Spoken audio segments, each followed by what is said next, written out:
Breaking లో చూస్తున్నాం. గుజరాత్లోని అహ్మదాబాద్లో పెను విమాన ప్రమాదం చోటు చేసుకుంది. ఎయిర్ ఇండియాకు చెందిన విమానం టేక్ ఆఫ్ అవుతున్న టైంలో అదుపు తప్పి చెట్టును ఢీకొట్టి కూలిపోయింది. ఈ ఘటన స్థానిక మేఘాని నగర్ పరిధిలోని ఘోడాసర్ క్యాంపు ప్రాంతంలో జరిగినట్లు అధికారులు వెల్లడించారు. ఈ ప్రమాద సమయంలో విమానంలో 242 మందికి పైగా ప్రయాణికులు ఉన్నట్లు తెలిసింది. అహ్మదాబాద్ విమానాశ్రయం నుంచి లండన్కు బయలుదేరేందుకు సిద్ధమైన ఎయిర్ ఇండియా విమానం టేకాఫ్ ప్రక్రియలో ఉండగానే ఈ ఘటన సంభవించింది. విమానం రన్వే పై నుంచి గాల్లోకి లేచే క్రమంలో సమీపంలోని మెడికల్ హాస్టల్పై కూలింది.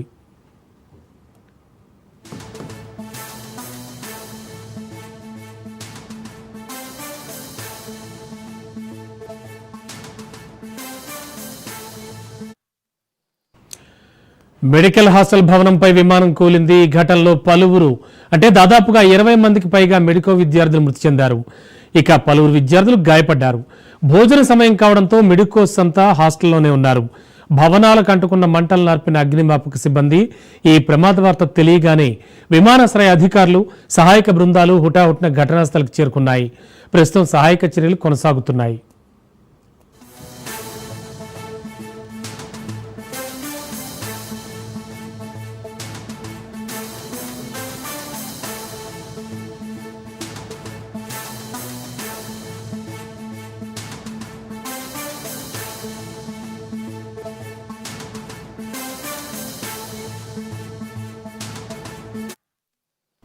జరిగిన ఈ దుర్ఘటనపై ఎయిర్ ఇండియా ఒక ప్రకటన విడుదల చేసింది. ప్రమాద సమయంలో విమానంలో 242 మంది ప్రయాణికులు, సిబ్బంది ఉన్నారు. వీరిలో 169 మంది భారతీయ పౌరులు, 53 మంది బ్రిటన్ పౌరులు, 7 పోర్చుగీస్ జాతీయులు, 1 కెనడియన్ జాతీయుడు ఉన్నారని ఎయిర్ ఇండియా తెలిపింది. గాయపడ్డ వారిని సమీపంలోని ఆసుపత్రులకు తరలిస్తున్నామని ఎయిర్ ఇండియా వెల్లడించింది.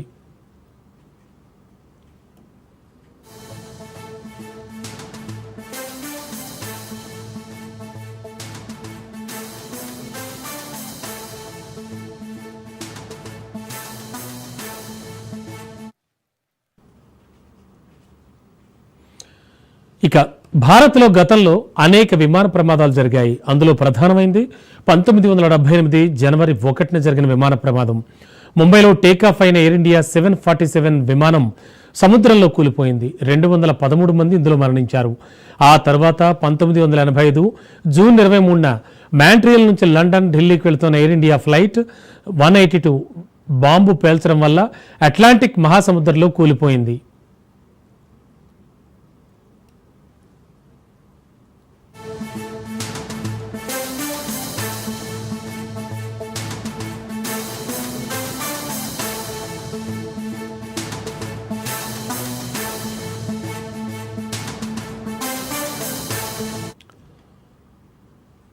ఇక 2013 నవంబర్ 2న హైదరాబాద్లోని రాజీవ్ గాంధీ అంతర్జాతీయ విమానాశ్రయంలో ఒక విమానం ల్యాండింగ్ సమయంలో ప్రమాదానికి గురైంది. కానీ మరణాలేం జరగలేదు. ఇక 2015 జనవరి 2న తమిళనాడులోని కోయంబత్తూరులోని సిలివేరిలో ఒక విమానం కూలిపోయింది. 2023 ఏప్రిల్ 16న అహ్మదాబాద్లో ఎయిర్ ఇండియా విమానం టేకాఫ్ అయిన కొద్దిసేపట్లోనే కూలిపోయింది. మరణాలే ఇందులో లేవు. తాజాగా 2025 జూన్ 12న అహ్మదాబాద్లో ఎయిర్ ఇండియా విమానం కూలిపోయింది.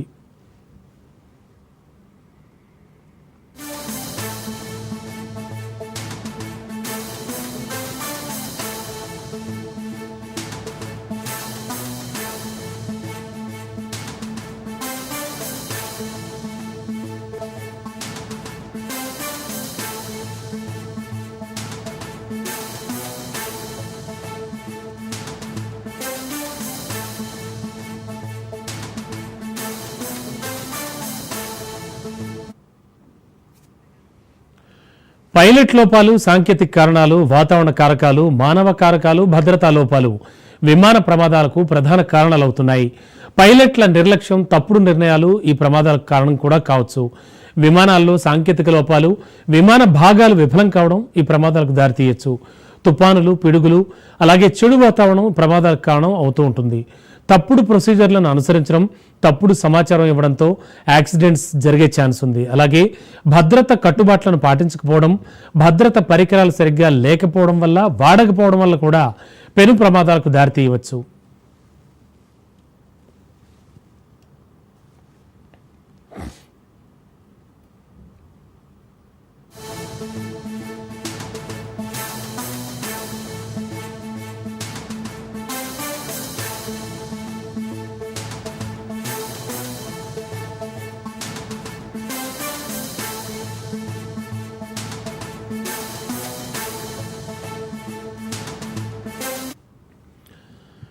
ఇక అహ్మదాబాద్ నుంచి లండన్లోని గాట్విక్ విమానాశ్రయానికి వెళుతోన్న Air India Boeing 787-8 Dreamliner విమానం టేకాఫ్ అయిన కొద్దిసేపటికే కూలిపోయింది.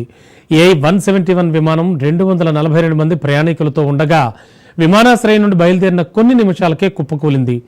మధ్యాహ్నం 1 గంట నుంచి 2 గంటల మధ్య ఈ ప్రమాదం జరిగింది. విమానం తక్కువ ఎత్తులో ఎగురుతూ ఎత్తుకు చేరుకోవడానికి ఇబ్బంది పడుతోన్న వీడియోలో మధ్యాహ్నం 1 గంట 38 నిమిషాలకు విమానం నేలను ఢీకొట్టి పేలిపోయింది. విమానం టేకాఫ్ అయిన వెంటనే తక్కువ హైట్లో ఎగురుతుండడంతో ప్రమాదానికి కారణమని భావిస్తున్నారు.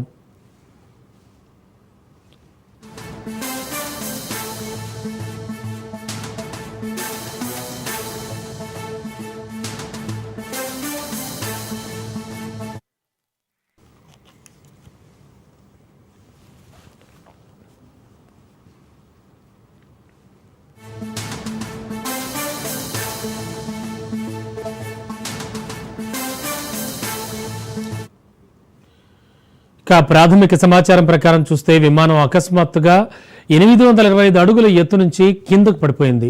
అహ్మదాబాద్ లండన్ గాట్విక్ సేవలు అందిస్తున్నటువంటి ఫ్లైట్ A171 ప్రమాదానికి గురైందని ఎయిర్ ఇండియా ఒక ప్రకటన విడుదల చేసింది. సైట్ నుంచి విజువల్స్ చూస్తే దట్టమైన బూడిద పొగ ఎగిసిపడుతున్నట్టుగా కనిపించింది. 2 డజన్లకు పైగా అంబులెన్సులు ఘటనా స్థలికి చేరుకున్నాయి. గాయపడ్డ అనేక మంది ప్రయాణికులకు ఇప్పటికే సమీపంలోని ఆసుపత్రులకు తరలించారు. ప్రమాదం జరిగిన ప్రదేశంలో వైద్య అగ్నిమాపక బృందాలు పనిచేస్తున్నాయి. అత్యవసర సేవలకు అంతరాయం లేకుండా విమానాశ్రయం చుట్టుపక్కల ప్రమాద ప్రాంతానికి దారితీసే యాక్సిస్ మార్గాల్ని అధికారులు మూసివేశారు. ఘటనా స్థలి చుట్టూ రద్దీని నియంత్రించడానికి ట్రాఫిక్ మళ్లించారు.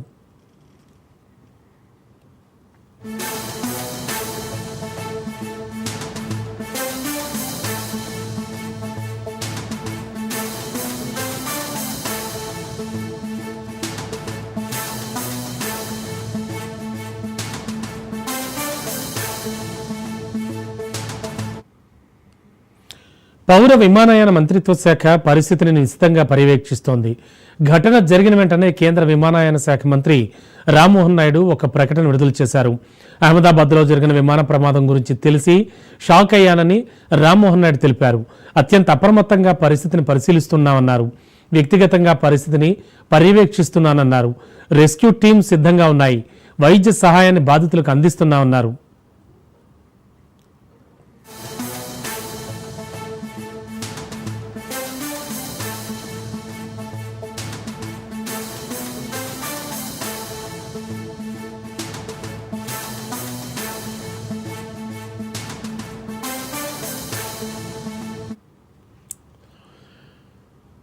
అహ్మదాబాద్ విమానాశ్రయం నుంచి బయలుదేరేటప్పుడు కూలిపోయిన A171 విమానం సాయంత్రం 6 గంటల 25 నిమిషాలకు లండన్ గాట్విక్లో ల్యాండ్ కావాల్సి ఉంది.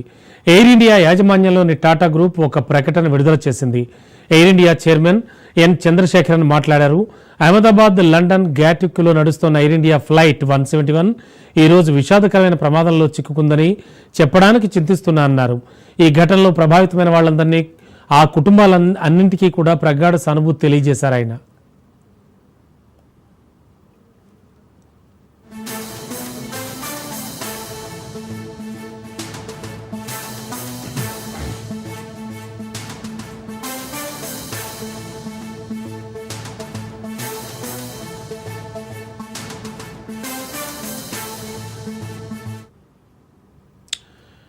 ఇక ప్రపంచవ్యాప్తంగా వరుస విమాన ప్రమాదాలు ప్రయాణికులను భయాందోళనకు గురిచేస్తున్నాయి. ప్రపంచంలో అత్యంత విషాదకర 10 విమాన ప్రమాదాల గురించి ఒకసారి చూస్తే 1997 మార్చి 27న స్పెయిన్లోని టెనిరీఫ్ ద్వీపం వద్ద లాస్ రోడోస్ విమానాశ్రయంలో 2 బోయింగ్ 747 విమానాలు రన్వేపై ఎదురెదురుగా ఢీకొన్నాయి. ఈ ప్రమాదంలో 583 మంది మరణించారు. ఈ ఘటన విమానయాన చరిత్రలో అత్యంత విషాదకరమైనదిగా నిలిచింది. ఇక సాంకేతిక సమస్యతో ప్రమాదం 1985 ఆగస్టు 12న జపాన్ ఎయిర్లైన్స్ బోయింగ్ 747 టోక్యో నుంచి ఒసాకాకు బయలుదేరిన వెంటనే సాంకేతిక సమస్యలు తలెత్తాయి. హైడ్రాలిక్ వ్యవస్థలు పనిచేయకపోవడంతో తకామాగరా అనే పర్వతాల్లో విమానం కుప్పకూలి 520 మంది మరణించారు. ఇక 1996 నవంబర్ 12న ఇందిరాగాంధీ విమానాశ్రయం నుంచి టేకాఫ్ అయిన సౌదీ అరేబియా విమానం కజకిస్తాన్ విమానం హర్యానాలోని చర్కీ దాద్రి వద్ద 14,000 అడుగుల ఎత్తులో గగనతలంలో ఢీకొనడంతో 349 మంది మరణించారు. 1974 మార్చి 3న ప్యారిస్ ఓర్లే విమానాశ్రయం నుంచి బయలుదేరిన టర్కీ ఎయిర్లైన్స్ విమానం 12,000 అడుగుల ఎత్తులో కార్గో తలుపు ధ్వంసమై పేలుడు సంభవించింది. ఈ ప్రమాదంలో 346 మంది మరణించారు. ఇక 1985 జూన్ 23న మాంట్రియల్ నుంచి ఢిల్లీకి వెళుతోన్న ఎయిర్ ఇండియా విమానం కనిష్కాలో ఖలిస్తాన్ ఉగ్రవాదులు బాంబు పెట్టారు. అట్లాంటిక్ మహాసముద్రం పైగా ప్రయాణిస్తున్న సమయంలో బాంబు పేలి 329 మంది మరణించారు. ఇక 1980 ఆగస్టు 19న కరాచీ నుంచి జెడ్డాకు వెళుతున్న సౌదీ విమానం రియాద్లో ఆగిన తర్వాత కార్గో విభాగంలో మంటలు చెలరేగి ఊపిరాడక 301 మంది ప్రాణాలు కోల్పోయారు. ఇక 2014 జూలై 15న ఆమ్స్టర్డామ్ నుంచి కౌలాలంపూర్ వెళుతున్న విమానం ఉక్రెయిన్ భూభాగంలో రష్యా మద్దతున్న మిలిటెంట్లు ప్రయోగించిన క్షిపణితో కూలిపోయింది. ఈ ఘటనలో 298 మంది మరణించారు. 1988 జూలై 3న టెహ్రాన్ నుంచి దుబాయ్కి వెళుతోన్న ఇరాన్ విమానాన్ని అమెరికా యుద్ధ వాహక నౌక పొరపాటున క్షిపణి ప్రయోగించి కూల్చివేసింది. ఈ ప్రమాదంలో 290 మంది మరణించారు. ఇక 2003 ఫిబ్రవరి 19న ఇరాన్ రెవల్యూషనరీ గార్డ్స్ దళాలతో ప్రయాణిస్తోన్న ఈ విమానం బలమైన గాలుల కారణంగా కర్మెన్ ప్రాంతంలో కుప్పకూలింది. ఈ ఘటనలో 275 మంది దుర్మరణం పాలయ్యారు. 1979 మే 25న చికాగో నుంచి బయలుదేరిన అమెరికన్ ఎయిర్లైన్స్ విమానం ఇంజిన్లో ఒక లోపం తలెత్తడంతో కుప్పకూలి బొక్కలైంది. ఈ ప్రమాదంలో 273 మంది ప్రాణాలు కోల్పోయారు.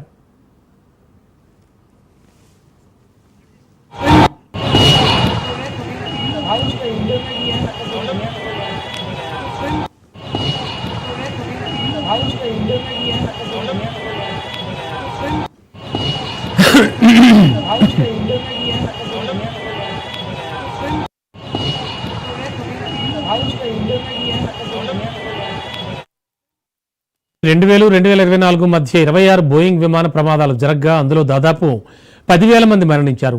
ఒక్క 2024 ఏడాదిలోనే 15 విమాన ప్రమాదాలు జరిగాయి. ఈ ప్రమాదంలో 318 మంది ప్రాణాలు కోల్పోయారు. 2018 తర్వాత 2024లోనే విమాన ప్రమాదాలు ఎక్కువగా జరిగాయి. ఈ విమాన ప్రమాదాల్లో 50% ప్రమాదాలకు ప్రధాన కారణంగా పైలట్లే కారణమని విశ్లేషకులు చెబుతున్నారు. దీనికి పైలట్లు అనుభవిస్తోన్న అలసటే కారణమని అంటున్నారు. ఇక 20% ప్రమాదాలకు విమాన సాంకేతిక లోపాలే కారణమని చెబుతున్నారు. అలాగే పిడుగులు, తుఫాన్లు, బ్యాడ్ వెదర్ ద్వారా 15%, టెర్రరిజం, మిసైల్ దాడుల ద్వారా 5% విమాన ప్రమాదాలు జరుగుతున్నాయి.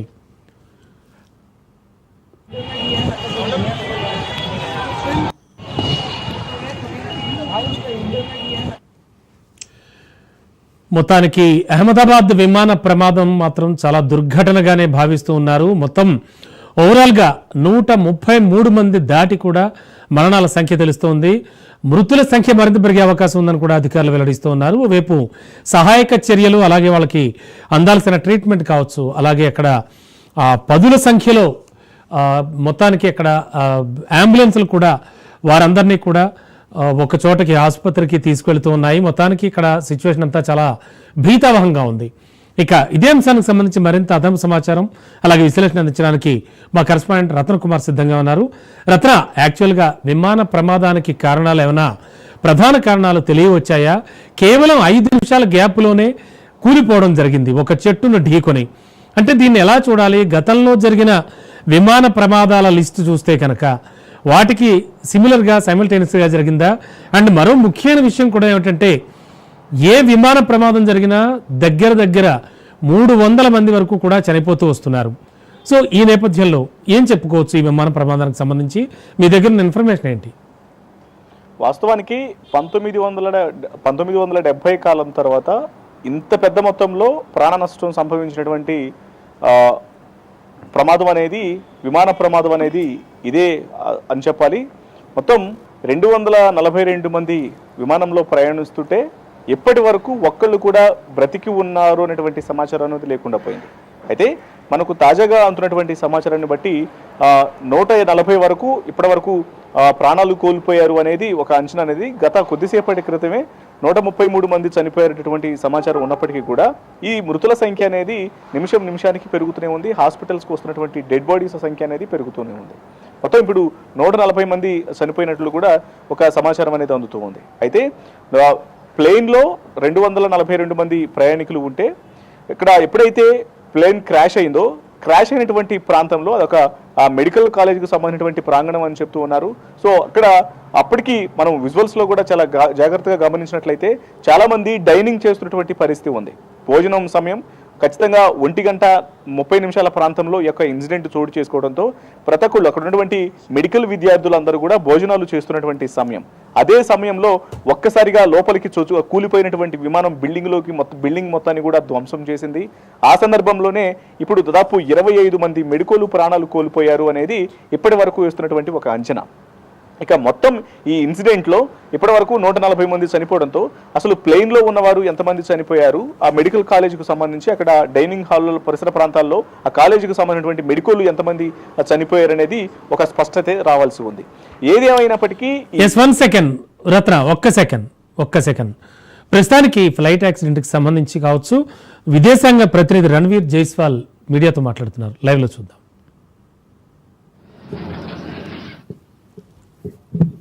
So, I'm Huma Siddiqui from Stat News Global. I have two questions. One, do you have any update on the Indian illegal immigrants post the ICE getting very aggressive in Los Angeles? That is one. And the second, there are reports that a lot of Indian students are being deported from the UK. Do you have anything on that?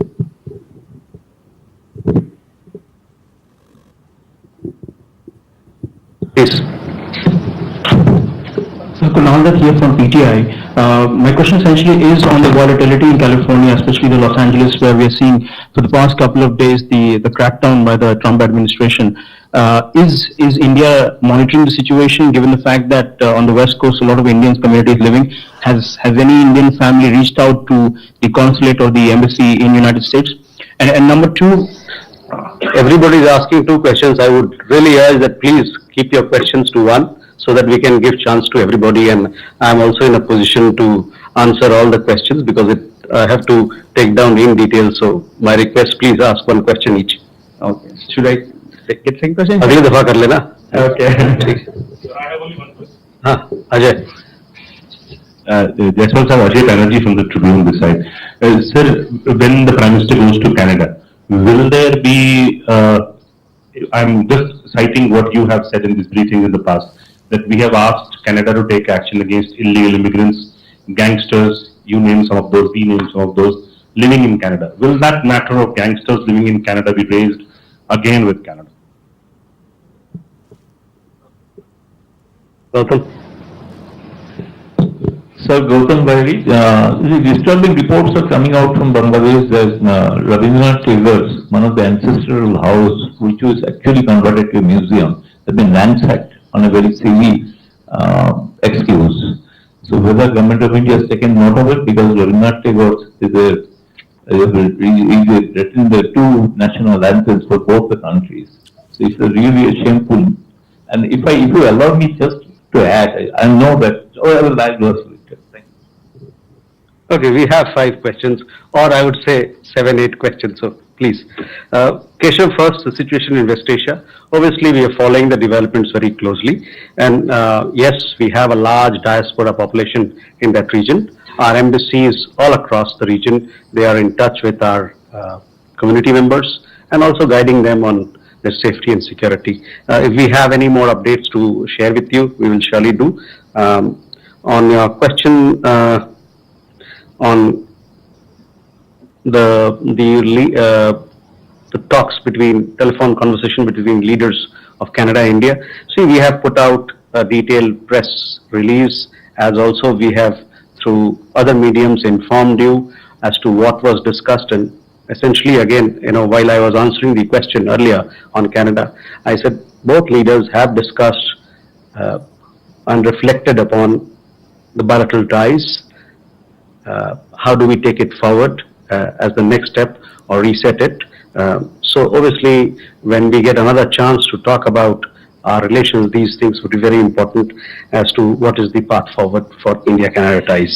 Having said that, I also spoke that we are two democracies. We are bound by rule of law. We have an expansive economic engagement. We have large people-to-people connections. We have a big student community there. We have companies invested on both sides. We have technology collaboration. So there's a lot more. There are lots that can be discussed and for both countries to gain from each other's engagement.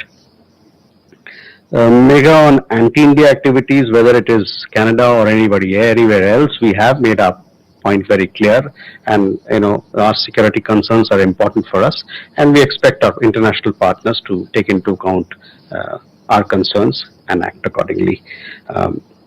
On the bilateral meetings and what sort of engagements that are going to be there, surely we'll be in touch with you and we'll keep you updated as things progress.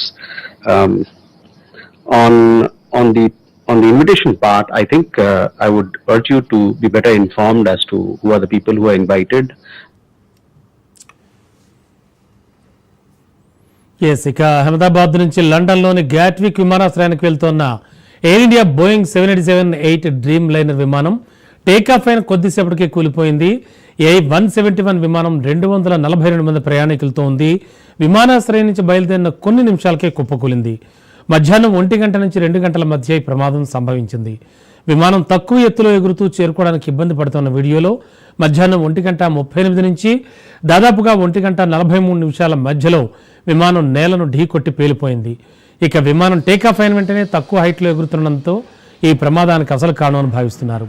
Yes, మరింత అదనపు సమాచారం మా correspondent రత్న కుమార్ అందిస్తారు. రత్న, యాక్చువల్గా జరిగింది ఏమిటి? మనం ఇంతకు ముందు అనుకున్నట్టుగానే కొన్ని కీ పాయింట్స్ ఏమైనా యాడ్ అవుతున్నాయా? ఆల్రెడీ ఏమైనా ప్రకటనలు వస్తూ ఉన్నాయా? వాస్తవానికి ఇప్పుడు అహ్మదాబాద్ నుంచి లండన్కు వెళ్తున్నటువంటి ఈ ఫ్లైట్ అనేది 1:25 సమయంలోనే బయలుదేరినటువంటి 5 నిమిషాల తర్వాత ఫ్లైట్ ఇమ్మీడియట్గా స్థానికంగా ఉన్నటువంటి ఒక ఎయిర్పోర్ట్ పరిసర ప్రాంతాల్లో ఉన్నటువంటి ఒక చెట్టును ఢీకొట్టి ఇమ్మీడియట్గా క్రాష్ అయిపోయింది. అయితే ప్రస్తుతానికి ఈ ప్రమాదానికి కారణం సాంకేతిక లోపము అనేది ప్రాథమికంగా భావిస్తున్నారు. వాస్తవానికి జనరల్గా కూడా విమాన ప్రమాదాలు జరిగినప్పుడు సాంకేతిక లోపాల కారణంగానే ఈ ప్రమాదాలు జరిగిన తర్వాత అవి ఒక్కసారిగా క్రాష్ అవ్వడం, ఏదైనా చెట్టును ఢీకొన్నా లేకపోతే కింద ఉన్నటువంటి దేని ఢీకొట్టినా సరే ఒక్కసారిగా బ్లాస్ట్ అనేది జరిగిన తర్వాత లోపల ఫ్యూల్ అనేది ఒక్కసారిగా ఫైర్ అవుతుంది. కాబట్టి దాని కారణంగా ప్రమాద తీవ్రత అనేది మరింత తీవ్రంగా పెరుగుతుంది. సేమ్ యాజ్ ఇట్ ఈస్గా ఇదే ఇన్సిడెంట్లో సేమ్ అదే మరొకసారి రిపీట్ అయింది. ఎప్పుడైతే చెట్టును ఢీకొట్టడం జరిగిందో ఇప్పుడు ఇండియా నుంచి విమానం అనేది ఇటు ఎయిర్ ఇండియా బోయింగ్ 787-8 ఇటు లండన్కు బయలుదేరుతోంది. ఈ విమానం అనేది 1 స్టాప్ విమానం కావడంతో అందులో చాలా పెద్ద మొత్తంలో ఫ్యూయల్ని నింపు ఉంచారు. ఎందుకంటే చాలా లాంగ్ జర్నీ ఉంటుంది కాబట్టి. సో మధ్యలో ఎటువంటి టెక్నికల్ ఫ్యూయల్ పరమైనటువంటి ఇబ్బందులు అనేవి తలెత్తకుండా దానికి సంబంధించి అన్ని జాగ్రత్తల్లో భాగంగానే లోపల 2 పైలట్లను ఉంచడం జరిగింది. ఒకళ్ళు సుమిత్ సబర్వాల్ ఉన్నారు, అలాగే ఆ ఫ్లైట్లో ఫస్ట్ ఆఫీసర్ కింద కువిందర్ ఉన్నారు. సో వీళ్ళిద్దరూ ఫ్లైట్ను ఆపరేట్ చేస్తూ ఉన్నారు. అయితే వీరితో పాటు 10 మంది సిబ్బంది లోపల పనిచేస్తూ ఉన్నారు. మొత్తం వీరితో పాటు 242 మంది మొత్తం ఓవరాల్గా 242 మంది ప్రయాణికులు ప్రయాణాలు చేస్తూ ఉన్నారు. సో ఈ ఇన్సిడెంట్లో ఎప్పుడైతే విమానం టేకాఫ్ అయినటువంటి విత్ ఇన్ ఫ్రాక్షన్ ఆఫ్ మినిట్స్లోనే స్థానికంగా ఉన్నటువంటి ఒక చెట్టును ఢీకొట్టి ఇమీడియట్గా క్రాష్ అయిపోయింది. సో ప్రస్తుతానికి యొక్క ఇన్సిడెంట్లో ఇది సాంకేతిక లోపం కారణంగా జరిగినటువంటి ప్రమాదంగానే భావిస్తూ ఉన్నారు. అసలు ప్రమాదం అనేది ఎలా జరిగిందనేది ఇప్పుడు పూర్తిగా సివిల్ ఏవియేషన్ టీము ఇన్వెస్టిగేషన్ చేస్తోంది. ఇమ్మీడియట్గా ఘటనా స్థలానికి air craft accident investigation team అనేది చేరుకొని ప్రమాద స్థలానికి చేరుకొని అసలు ప్రమాదం అనేది ఎలా జరిగింది, దీనికి గల కారణాలు ఏంటి అనేది కూడా పూర్తిగా దర్యాప్తును ప్రారంభించడం జరిగింది. ఇక ఎప్పుడైతే ఇన్సిడెంట్ అనేది చోటు చేసుకుందో ప్రజెంట్ అక్కడ ఉన్నటువంటి స్పాట్ విజువల్స్ని ఒకసారి గమనించినట్లయితే పూర్తిగా ఏదైతే ఒక మెడికల్ కాలేజ్కి సంబంధించినటువంటి బిల్డింగ్ మొత్తం హాస్టల్స్ ఏవైతే ఉన్నాయో ముఖ్యంగా ఆ డైనింగ్ హాల్ పరిసర ప్రాంతాల్లో ఒక్కసారిగా విమానం క్రాష్ అయ్యి లోపలకు వచ్చినటువంటి ఆ యొక్క ఎక్విప్మెంట్ అంతా అంటే విమానానికి సంబంధించినటువంటి ఆ డెబ్రిస్ మొత్తం ముక్కలైపోయిన ధ్వంసం అయిపోయినటువంటి ఆ భాగం అంతా కూడా బిల్డింగ్ లోపలికి మొత్తం అంతా ధ్వంసమై చొచ్చుకొచ్చినటువంటి తీరు, ఆ తర్వాత ఆ డైనింగ్ హాల్లోనే మొత్తం ఎక్కడికక్కడ తింటూ వదిలేసినటువంటి ఆహార పదార్థాలు ఇవన్నీ చూసిన తర్వాత ఎగ్జాక్ట్ గా 130, 140 ప్రాంతంలో ఎప్పుడైతే ఫ్లైట్ అనేది క్రాష్ అయిన తర్వాత అదే సమయంలో అక్కడ ఆ కాలేజీకి సంబంధించినటువంటి మెడికోలు అందరూ కూడా అక్కడ భోజనం చేస్తూ ఉన్నారు, మధ్యాహ్న భోజనం లంచ్ చేస్తున్నటువంటి సందర్భంలోనే ఈ క్రాష్ అనేది జరగటం, వాళ్ళు అదే టైంలో ఆ డైనింగ్ హాల్లో ఉండటం, డైనింగ్ హాల్లోకి ఆ ప్రాంతంలోనే క్రాష్ అనేది జరిగినటువంటి నేపథ్యంలోనే ఇప్పుడు దాదాపు మనకు అందుతున్నటువంటి సమాచారాన్ని బట్టి 25 మంది మెడికోలు ప్రాణాలు కోల్పోయారు, మరికొంతమంది స్థానికంగా ఉన్నటువంటి ఆసుపత్రికి తరలించడంతో తీవ్ర గాయాలతో ప్రాణాలతో కొట్టుమిట్టాడుతున్నటువంటి పరిస్థితి ఉంది. అయితే ఈ లెక్క అనేది కూడా తేలాల్సినటువంటి అవసరం ఉంది. ఇప్పటికూ 140 వరకు ప్రాణాలు కోల్పోయాయి కాబట్టి ఈ ఇన్సిడెంట్ లో ఫ్లైట్ లో ఉన్నటువంటి 242 మంది, మరోవైపున ఇక్కడ మెడికో హాస్టల్లో ఉన్నటువంటి కొంతమంది మెడికో విద్యార్థులు, సో వీళ్ళందరూ కూడా ప్రాణాలు కోల్పోయినటువంటి పరిస్థితుల్లోనే ఎంతమంది ఇందులో మెడికోలు ఎంతమంది ఉన్నారు అనే దానికి సంబంధించి కేవలం 30 మంది ప్రాణాలు కోల్పోయినట్లు తెలుస్తోంది. మరోవైపున ఫ్లైట్ లో ఉన్న వాళ్ళలో ఎంతమంది ప్రాణాలు కోల్పోయారు అనేది ఇప్పటికీ అసలు ప్రాణాలు కోల్పోయిన వారి యొక్క మాట అటుంచితే అసలు బ్రతికున్న వాళ్ళు ఎవరైనా ఉన్నారా అనేటువంటి ఒక క్వశ్చన్ మార్క్ అనేది తలెత్తింది. ఎందుకంటే ఇప్పటికే అక్కడ ఉన్నటువంటి శిథిలావస్థలో ఉన్నటువంటి ప్రాణాలు మొత్తం చూసిన తర్వాత ఏ ఒక్కరు కూడా మిగలలేదన్నటువంటి ఒక క్వశ్చన్ అయితే తలెత్తుతుంది. ప్రస్తుతం అధికారులు ఆ ప్రాంతం మొత్తాన్ని కూడా పరిశీలిస్తూ ఉన్నారు, సహాయక చర్యలను ముమ్మరం చేయడం జరిగింది. Thank you Ratna.